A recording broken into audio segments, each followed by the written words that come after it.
Welcome to the Holistic Accountant Podcast. The aim of this podcast is to demonstrate how accountants must employ a holistic approach to help their clients maximise wealth.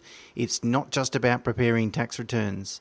So each week, Mina Abraham and I will discuss topics to help you better understand some of the things your holistic accountant can help you with.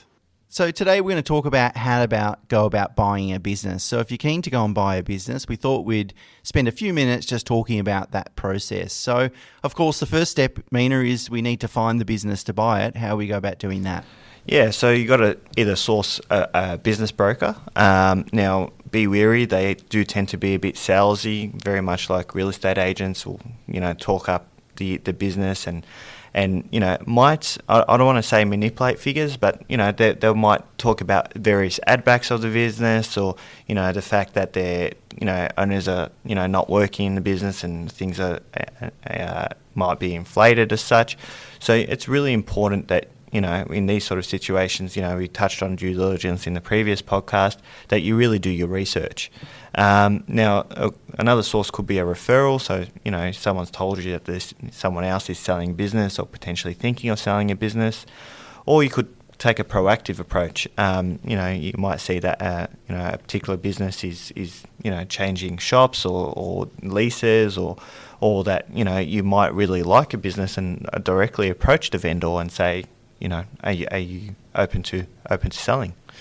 Yes, there's a few different sources there, and that's probably the most difficult part of buying a business is finding a good one to buy, which is kind of an obvious statement. But and you might need to employ a couple of different approaches. It's really about just getting the word out there with people that are in the industry that might come across people that have those businesses that they're willing to sell, and then also speaking to a bunch of business brokers as well. But if you get the word out there's a greater chance of buying it. So, or finding it, I should say.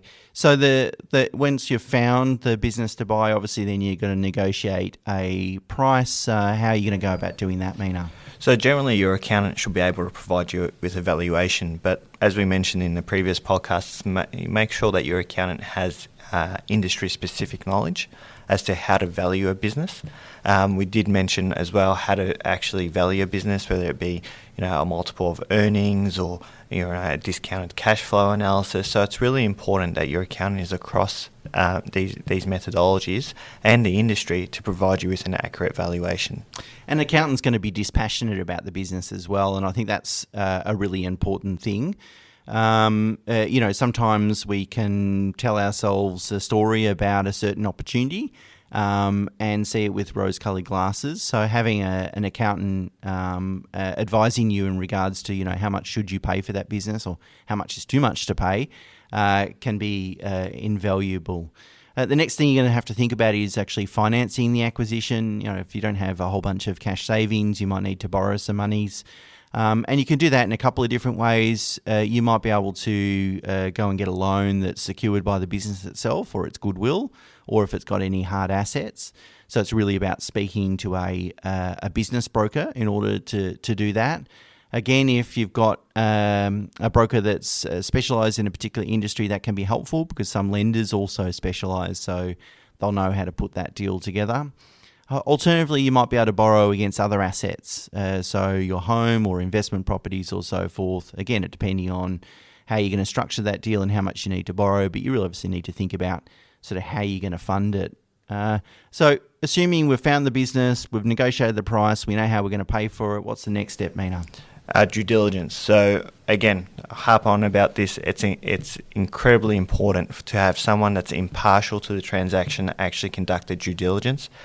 This is where they vet the financial and legal records of the business, and so that you understand what you're essentially buying. What's the underlying asset, the value of the asset? These are the critical components of purchasing the business, because when you come to purchase a business, much like a home, you get emotionally attached and you might not think with reason.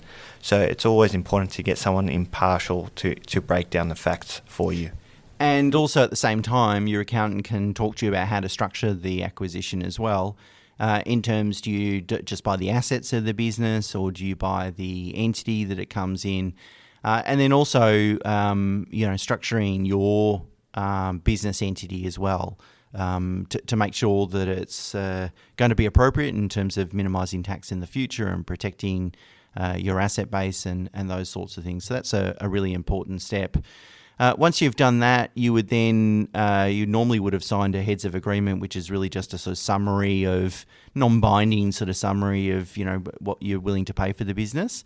But once you've conducted all your due diligence and you've worked out how to structure the acquisition, you would then document that in a legal agreement and legal sale agreement.